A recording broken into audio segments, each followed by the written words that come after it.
When I was younger, I could afford to make mistakes that would look reckless to the man I am now. If I bought the wrong stock at 35, I still had decades in front of me. If I sat through a market crash at 40, I could keep working, keep saving, keep compounding, and let time repair the damage. Youth gives you a luxury that almost nobody talks about plainly. Youth gives you recovery time. After 60, recovery time becomes the rarest asset you own. That is the part too many people miss when they talk about investing for retirement as if it were the same game with a slightly lower speed limit. It is not the same game. It is a different game entirely. The scoreboard changes, the objective changes, the mistakes become more expensive, the margin for error gets thinner, and the emotional cost of being wrong rises right along with the financial one. At that stage, your chief ambition should not be to impress anyone. It should not be to beat your neighbor, chase the hottest sector, or squeeze another 2 points of return out of a fragile portfolio. Your ambition should be simpler and much more intelligent than that. Stay rich, keep what you spent a lifetime building, generate enough dependable income that you do not have to negotiate with fear every time the market drops 15% and the television tells you the world is ending. I have watched people spend 40 years building wealth and then put the final act of their financial life in danger because they were still using the logic of accumulation in the season that required the logic of preservation. They still wanted the thrill of upside when what they actually needed was stability, income, and sleep. That is why I think about safe investing very differently once a person is over 60. Now, I need to say something honest before I go further. There is no such thing as a perfect risk-free investment. People use that phrase because it is comforting, not because it is true. Cash is not risk-free. It gets eaten by inflation. Bonds are not risk-free. They can lose market value when rates rise. Stocks are certainly not risk-free. Even the finest company in the world can get repriced brutally in a bad year. So when I say safe, I do not mean immune. I mean something more practical than that. I mean an investment with 3 traits that matter enormously once you are living closer to the edge of retirement than to the beginning of your career. First, it must preserve capital over time. Second, it must generate income you can actually count on. Third, it must have survived enough economic cycles that you are not depending on a theory, you are depending on a record. That is the lens. And through that lens, I keep coming back to 3 categories that are not glamorous, not sexy, not cocktail, party exciting, but that have a long history of doing the only thing that matters in the later innings. They hold the line, I think of them as the 3 walls of a retirement fortress. The first wall is Treasury inflation-protected securities. The second wall is high-grade corporate bonds from companies with real balance sheets and real cash flow. The third wall is dividend, paying stocks from durable businesses that sell things people keep buying whether the economy is booming or limping. If you are over 60, these 3 walls matter more than the market, S opinion of the next miracle technology. Let me start with the first wall because it is the one most people dismiss as too boring. That is usually the one they need most. Treasury inflation-protected securities or TIPS are not exciting. They are not supposed to be. They are the plainest answer to one of the most dangerous retirement problems there is. And that problem is not a market crash. It is inflation slowly hollowing out your purchasing power while you pretend your account. Balance means the same thing it meant 10 years ago. It does not. A dollar that bought one set of groceries at 65 does not buy the same groceries at 80. A fixed monthly income that felt comfortable when you retired can feel thin and humiliating 15 years later. Prices rise and your income does not keep up. This is how people who did everything right still find themselves living smaller than they expected. Inflation is not dramatic when you meet it month by month. That is why it is so dangerous. It feels manageable until you stretch it across 20 years and realize half your purchasing power leaked out while nobody was shouting. TIPS were built specifically for that problem. The principle adjusts with inflation. If prices rise, the base rises. If inflation stays stubborn. The bond does not just sit there smiling politely while your life gets more expensive. It responds that matters enormously once your portfolio is no longer an abstract scorecard and becomes the thing that buys your heat, your insurance, your food, and your medication. I have always admired instruments that do one job clearly and without drama. Tips do that job. They protect purchasing power. People complain that they will not make you rich. Of course they will not. That is not what they are for. A fire extinguisher is not a chandelier. You do not judge it by whether it dazzles. You judge it by whether it works when something catches fire. When you are over 60, boring becomes underrated. Predictable becomes powerful. The absence of surprise has value. There is wisdom in owning assets that do not require you to be brilliant every quarter. And there is another feature people underestimate. These securities sit under the authority of the United States government. For all our noise, our politics, our theatrics, our deficits, our endless ability to alarm ourselves that still matters, I do not need perfection from the issuer. I need reliability. I need the payment. I need the mechanism to hold when confidence gets thin. That foundation is worth more in retirement than an exciting story about what might double.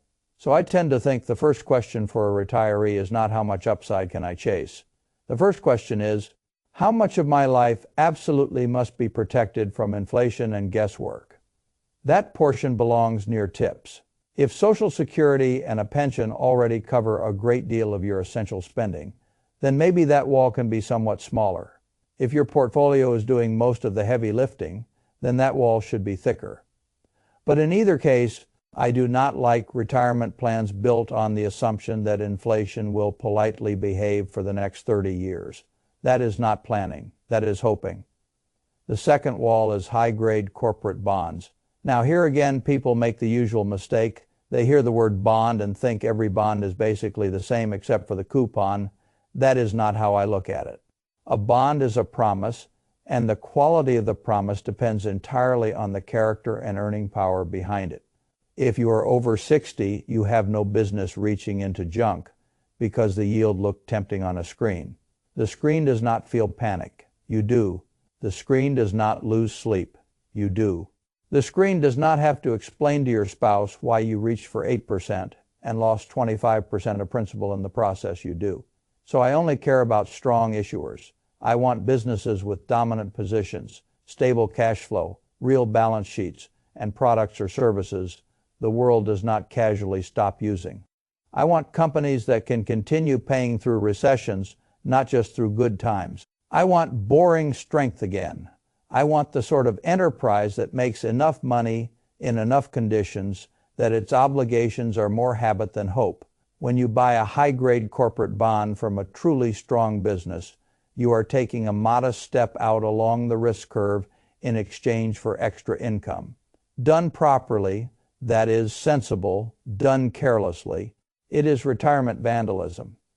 The reason I like this category is simple. Many retirees need more income than government bonds alone can provide, but they do not need the sort of yield that only appears when something is wrong. The sweet spot lives in high-quality credits, not flimsy stories, not balance sheets held together by optimism. Strong businesses. If a great company can pay me more than the government and do so with extremely low default risk, then that spread matters. It may not sound like much to a younger investor obsessed with growth, but an extra point or two of reliable yield on serious capital can change the entire comfort level of retirement. And remember this, price volatility and permanent loss are not the same thing. If you intend to hold a bond to maturity, interim price swings matter a lot less than people think. If the issuer remains sound, if the payments keep arriving, if the principal comes back at maturity, then a frightening quote on a Tuesday afternoon is mostly noise. That does not mean you ignore rate risk. It means you understand where the actual risk lives. A retiree who holds carefully selected corporate bonds to maturity is not trying to outsmart the market. He is building a rung on the ladder that pays him for lending to strong enterprises. That is a rational act. It is also a humble one. It says, I do not need to win every game. I need my income to work. The third wall is dividend, paying stocks from defensive businesses. Now this is where people often get confused, because as soon as you say stock, somebody shouts that stocks are volatile.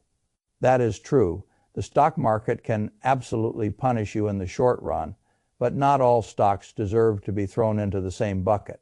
A speculative software company with no moat and no earnings is not the same thing as a company that has sold toothpaste, medicine, electricity, or household essentials through multiple recessions, wars, rate cycles, and inflation bursts while still paying and raising dividends. That distinction matters. I am not interested in a retiree over 60 behaving like a venture capitalist with a Robinhood account. I am interested in ownership of durable cash machines, businesses that provide electricity, water, medicine, cleaning products, food, and the other ordinary necessities of life do not become immune to market swings, but they do enjoy a different type of demand. People do not stop brushing their teeth because GDP slowed. They do not stop turning on the lights because headlines got ugly. They do not stop buying medicine because a strategist on television cut a target. That kind of demand creates stability, and stability is what allows the dividend to become meaningful. Not just the current yield, but the culture of payment, the discipline, the history, the proof that management understands the shareholder is not a nuisance, but a partner. I like businesses that have paid dividends across decades and raised them through cycles. That track record is not an accident. It reflects pricing power, operational discipline, and a model that can absorb stress without immediately sacrificing the owner. For a retiree, that matters twice. First, the dividend provides current income. That is obvious. Second, the right kind of dividend. Paying company offers a modest inflation hedge because a strong business can often raise prices over time. So while a fixed payment instrument gives you stability, a defensive dividend stock can give you a rising income stream and some growth in the value of the enterprise itself. This is not a promise of smooth sailing. Utility stocks can fall. Consumer staples can get repriced. Even the most dependable payer can have a miserable year in the market. But if the underlying business remains sound and the dividend remains intact, you have not lost what really matters. You still own the cash machine. That is how I think about it. Once you see the portfolio as a fortress, these stocks are not there to entertain you. They are there to produce income, participate in long-term growth, and help your purchasing power keep up with the real world. Now let me say something important. This third wall is where many retirees make a fatal mistake. They confuse dividend with safety. Those are not the same thing. A company can wave a 9% yield in front of you and still be a terrible investment. If the business is weak, the payout is strained, the balance sheet is over-leveraged, or the industry is deteriorating, the yield is often highest right before the pain. That is one of the oldest traps in investing. People think the market is giving them a gift. Usually it is handing them a warning label. So do not buy yield, buy quality that happens to yield. That one distinction will save you from a great deal of trouble if you are over 60 and your portfolio is built on tips, high-grade corporate bonds, and carefully selected dividend-paying defensive stocks. You have the makings of a sensible retirement structure, not a heroic one, not a headline-grabbing one, a sensible one. And that matters because retirement is not the season for heroics. It is the season for design. At this point, I should tell you what I see people do wrong because the mistakes are often more destructive than the asset allocation. The first mistake is chasing yield. I have watched people who behaved prudently for 30 years throw common sense out the window because rates were low and they became impatient. They bought junk. They bought fragile preferreds. They bought complicated vehicles they did not understand.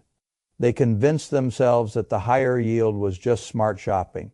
It was not smart shopping, it was desperation with a spreadsheet. If an investment yields substantially more than the safer alternatives, ask why. There is always a reason. Usually the market knows something unpleasant. The retiree sees 7% and imagines relief. The market sees 7% and is charging rent for danger. I would rather earn less and know what I own than reach for more and discover too late why it was offered. The second mistake is market timing. Retirees are especially vulnerable to this because a sharp decline feels personal. When you are 35, a 25% drawdown is painful but abstract. When you are 68 and thinking about the next withdrawal, it feels like the floor moved. So people sell, they tell themselves they will get back in when things settle down. The market then rallies before their nerves do, and they spend the rest of the year rationalizing the mistake. I have never met a retiree whose life improved because they made more short-term decisions.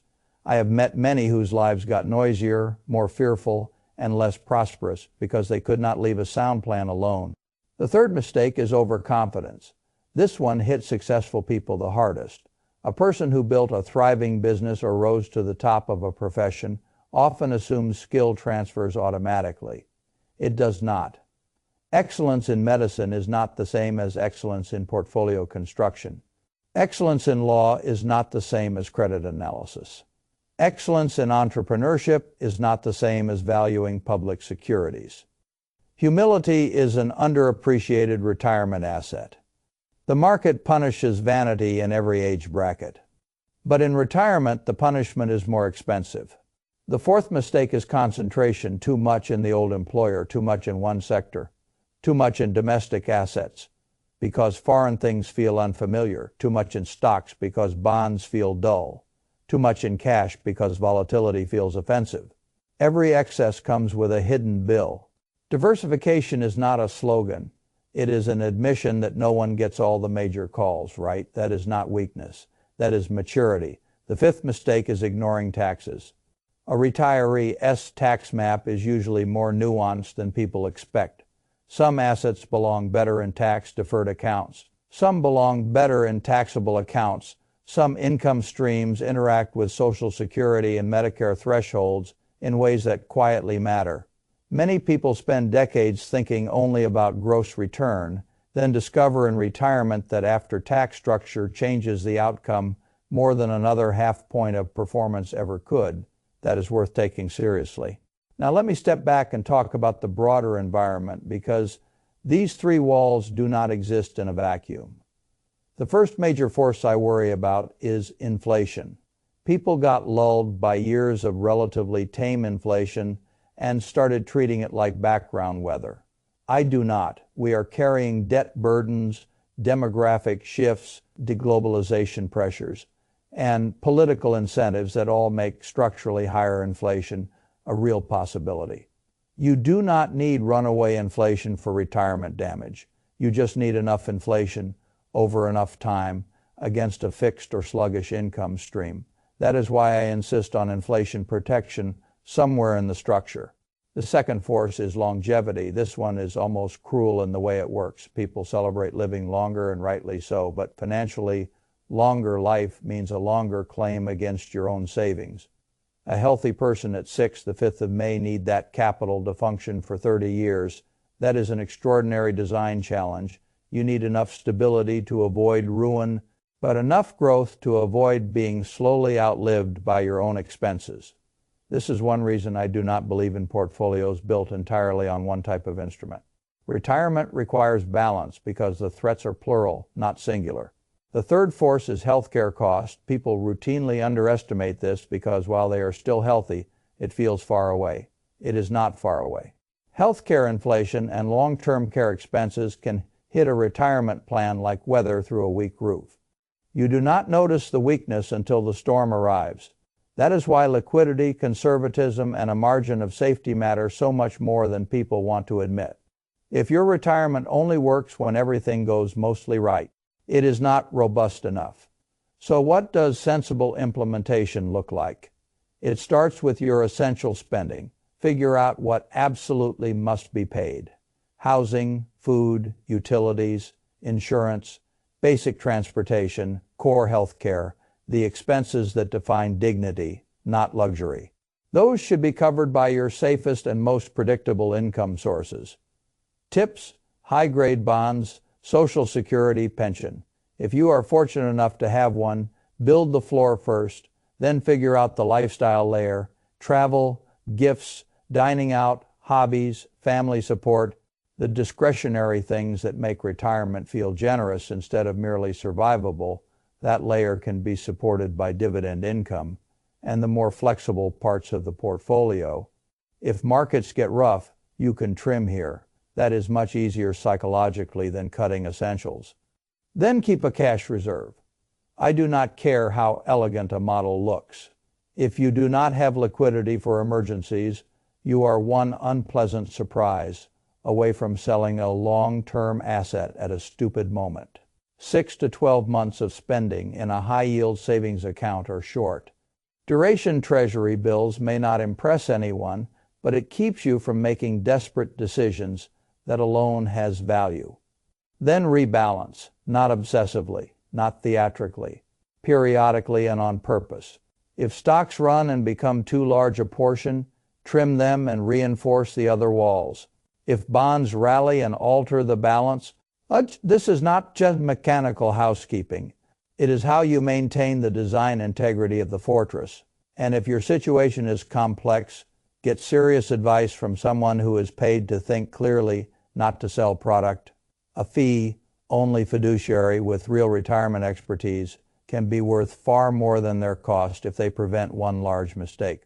Now let me say something about withdrawals, because this is where many retirements quietly fail. The old 4% rule became famous because people love a rule they can memorize, but rules born in different rate environments should not be worshipped blindly. If you are starting retirement today, I think 3% to 3.5% as an initial withdrawal range is more prudent for many people, especially if flexibility is limited. Could you spend more in some cases? Of course.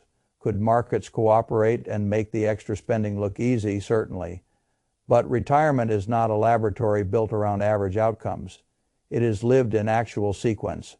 A bad first decade can do a great deal of damage. That is another reason I like the three-wall structure. If one part suffers, another part can carry more weight. If stocks are under pressure, bond income and inflation, protected holdings keep you from panicking. If rates move, dividends still arrive from good businesses. Resilience matters more than precision. And through all of this, discipline is king. The media will always sell urgency. There will always be another revolution, another miracle asset, another doomed headline, another strategy that sounds smarter because it is newer. But retirement security is not usually built by novelty. It is built by repetition, moderation, and the refusal to get pulled into every emotional weather system that sweeps across the screen. When you are over 60, your portfolio should not feel like a casino. It should feel like a well-run utility. It should send income. It should hold up under stress. It should let you live without constantly looking over your shoulder. That is why I keep coming back to these three categories: Treasury, inflation-protected securities for real purchasing, power defense high-grade corporate bonds for dependable yield from serious issuers, dividend-paying defensive stocks for income, resilience, and some growth. Not because they are perfect, because they are dependable, not because they are thrilling, because they work. There is a stage in life when trying to look clever becomes one of the costliest habits a person can keep. Retirement is not the time to discover that what you really owned was a collection of stories. Retirement is when you need structure, income, and a portfolio that behaves like it understands what its job is. Its job is not to make you feel brilliant for 6 months. Its job is to help you sleep for 30 years. That is a very different mandate. And if I had to reduce everything I have learned about later, life investing, to one simple idea, it would be this. When you are young, the market rewards endurance. When you are older, the market rewards design. Build for the life you actually need, not the fantasy of one last home run. The people who thrive in retirement are usually not the ones who found the most exciting idea. They are the ones who built the strongest floor, respected risk before it announced itself, and chose reliability over ego. That may sound boring. I think it sounds like wisdom.